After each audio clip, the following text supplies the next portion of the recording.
we'll be talking about different tips on making music. So again, everyone, settle down, everyone. Let's start. Yes, good evening. Thank you. Sit down, everyone. Thank you, Iman, sa pag-invite sa akin dito. Hindi ako masyado Actually, hindi ako nag-talk masyado, pero let's go. So actually, set up ko ito sa bahay, pero walang relation dun sa top. Yan. 15 musician tips na Diego Mapaway. Okay. Alternate titles are kasi hindi ako makadecide ng concise topic, no? So, basic tips lang to. Malamang alam nyo na to, i-remind ko lang siguro, tsaka lalo na sa mga seasoned artist or revered artist, mas alam nyo to. Siguro, reminder na rin. Ganun nga. So, this list applies to musicians, of course. Hindi ko pa na-try sa ibang professions, pero pwede nyo subukan. And may work also in life in general. So, at nag-ooperate ako, background lang, nag-ooperate ako sa pop structure. Pop structure, verse, chorus, verse, yung music ko. So, whether electronic, or yung pinaka-experimental kong output ay meron pa rin element of verse, chorus, verse, like the Beatles. You know? So, intro about myself. Kung gusto nyo ng backgrounder, i-check nyo lang yung QR code. Pero konting backgrounder lang para sa mga walang internet, yes. At ayaw check yung code, no? Active independent musician ako since 1997. Nasign ako sa a few major labels, Vicor, Universal Records, and MCA Universal. Pero hindi na ako connected today, actually. Nanalo na ako sa Cinemalaya Award for music together with Mikey Amistoso and Jazz Nicolas for ang nawawala. Naka-perform na ako sa UK, sa Spain, Japan, Bangkok, Hong Kong. Pagkataas ng Bangko, sorry. Besides that, currently active bands ko ay Tarsius, Eggboy. Nag-DJ din ako sa D-Maps. Also nag-DJ din ako with the Jegos, duo kami, Jego Castillo. I collect and sell vinyl records and sell records online at Rosano Records. I help my band friends to get their music online through Body Clock Records. Mamaya may links ako makita. And also on the side, I do audio post production for commercials and sometimes film. Yun ang bread and butter ko. So yun. So let's jump into it. Number one. Actually, walang medyo cut and paste itong mga ideas. So parang ginawa ko siya tira lang ng tira. So know what you're about. So sabihin natin beginner musician kayo or may pagkukulang kayo sa gigs or whatever. It's best to know na yung what you're about. So are you a noise artist? Are you a pop artist? What do you want to do? Are you gonna do TikTok? Are you gonna do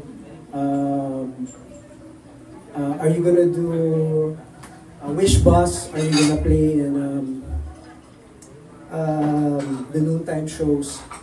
Or are you gonna just be an indie pop artist na purist, punk ka lang, hardcore ka lang, experimental ka lang? Or ako, syempre, actually, guilty ako na halo-halo na yung pinasok ko. Pero kasi yung goal ko is music, so mahilig ako sa all aspects of music. So music lang yung ginagawa ko. I mean, wala naman akong ibang ginagawa for sure, kundi music lang. So know what you want to, know your goals, know what scene you want to be in, and you can be both. You can be, I don't know, goth reggae. Hindi ko alam. Pero, pwede yun, unique yun. Instantly unique yun. So, yun. Moving on. How do I get gigs? Hang out, make friends, PR. Okay. Yun, actually, people ask me, parang may gig ka parate, parang, how do you get gigs, diba?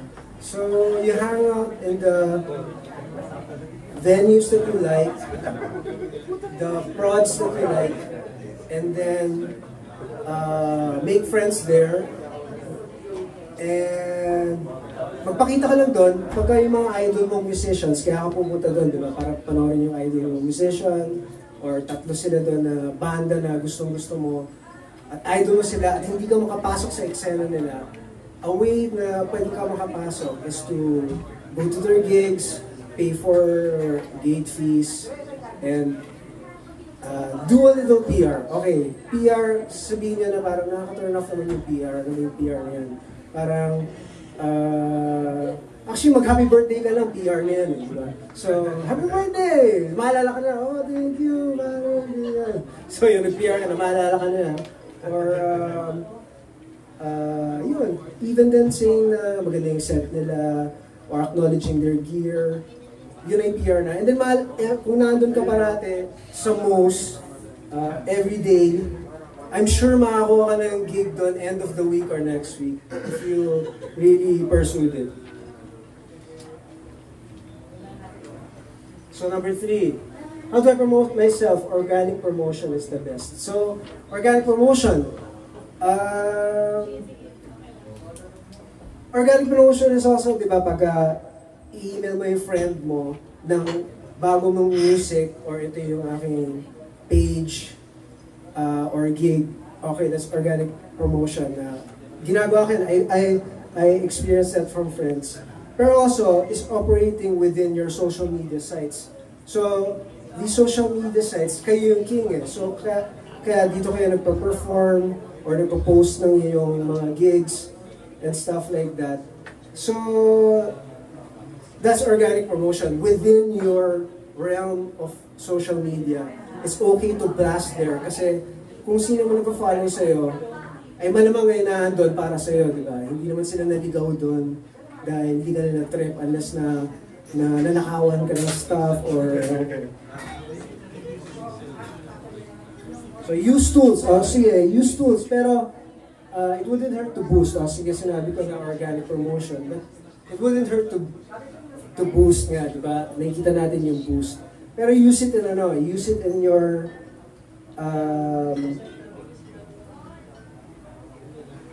use it within your means. Siyempre, mag-boost ka na. Kung kaya mo ng 500, 300, mag-boost ka. At saka, boost wisely. So, boost your new music video, your new live video, your gig. It's okay kasi parang yung bat signal mo to cover or a scope or range of your like-minded individuals, diba? Parang you want to reach them besides the 10 guys that you know, diba? Or the 10 that go to your gigs. So it's okay to boost, use the tools. Plant seeds. Okay, actually, maraming instances na walang bayad ng gigs, right? So, minsan, pag alam kong gate share, okay, common to gate share, walang pumunta, may nag-invite sa'yo, and then at the end of the gig, nandun ka the whole night, from the start until the end, nalasing ka na, nag-spend ka ng more beer than your, alam mo yun, nung in-expect mo makuha mo dun sa gate.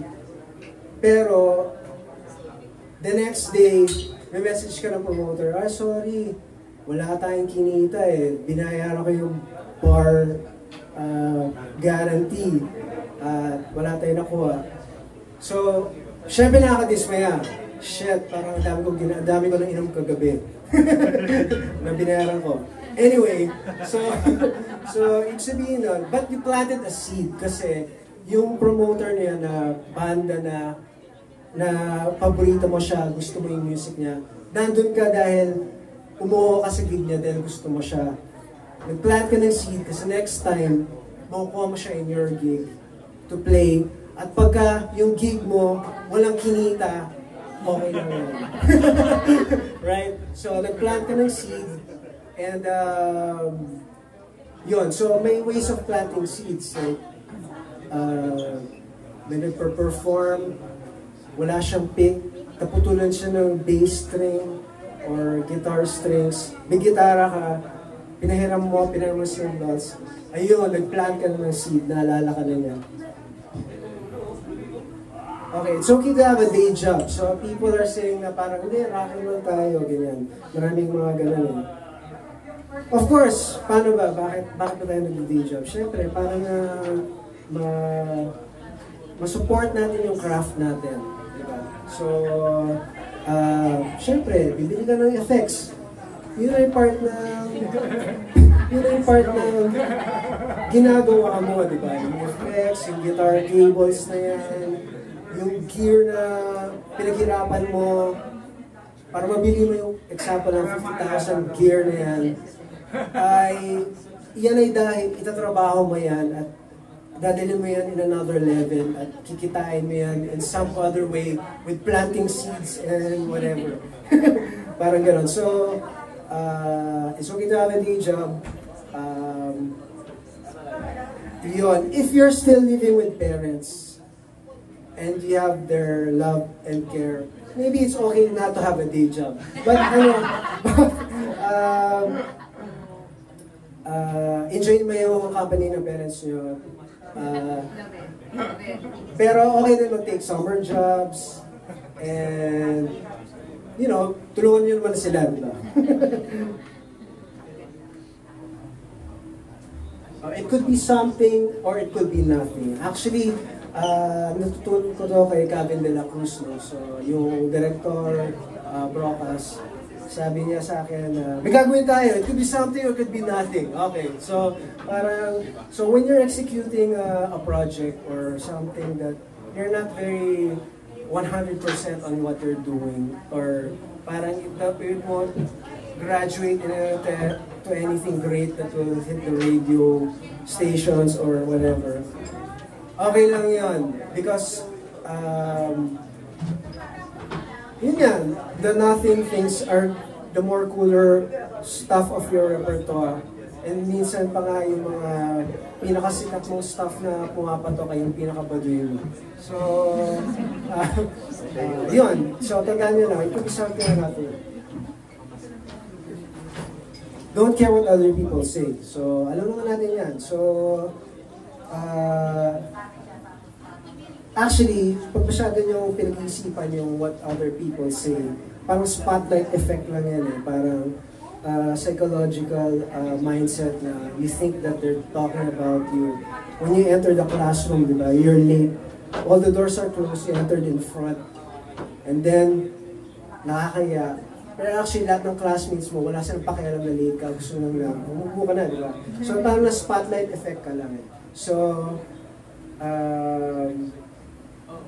and if there are true negative comments na come along your way, and you think na parang tama yung sinabi nila. Pero, pwede rin na, ano yan, strive to be a better version of yourself. No? So, kanyari, wala ka sa tono, yung kable mo sira, late ka, lasing ka, nagkalat ka, nasira mo yung gamit ng club, ayun nga, strive to be a better version of yourself next time. So, huwag ka masyadong umiinom next time, magdala ka ng kabling ayos, di ba? Walis ka mas maaga para hindi ka ma-traffic, gano'n, etc. Do you. So, parang, actually, sinabi ito ni Jay Dilla, do you, no? So, do you, find your voice. Gawin mo yung ikaw. Huwag ka na mag-Eddie Vedder, huwag ka na mag-Anthony Kiedis, huwag ka na British accent. I mean, do you. I mean, do your clothes, do your most unique version that's originally you. So parang yun ang maganda yatang attack in finding your voice. Study music. Obvious to. Parang study music not in the terms of parang like studying notes and stuff. Pwede naman na parang ako, lagi ako nasa YouTube thinking about mixes, thinking about your gear, or thinking about how to do it without spending money, buying all these plugins and recording software. Maraming free dyan. So, yun, pag-aralan mo yun nga, within your means nga, no? Do it yourself. Do it yourself is the best. Kasi,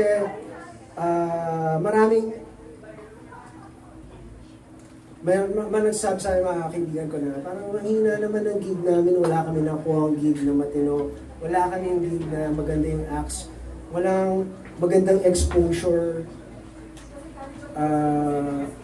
So the problem with some artists is they are always waiting for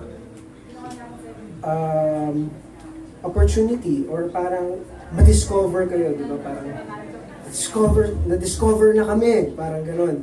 So actually, kesa na mag-antay kayo na magandang gig, gawin mo na lang yung gig.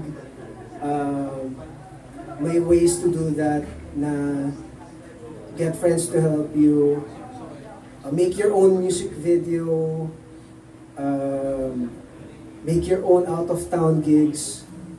There are ways to do that. Yeah. Save. So actually, save of course for a rainy day. Of course, you have to save. Pero kasi, pagka dumating yung opportunity na may nag-invite sa'yo out of town, out of the country, at least handa ka, no? Meron kang pera pang travel, to support yourself. When you do these gigs, or yun, save for your craft. It's okay to fail. Of course, it's okay to fail. Actually, learn from your mistakes, no? Kaya sabi ko nga, parang huwag ka masyadong uminom pagka nagkakalit ka pala, pagka time mo ng kumanta, or ayun, parang be a better version of yourself nga. Yun nga.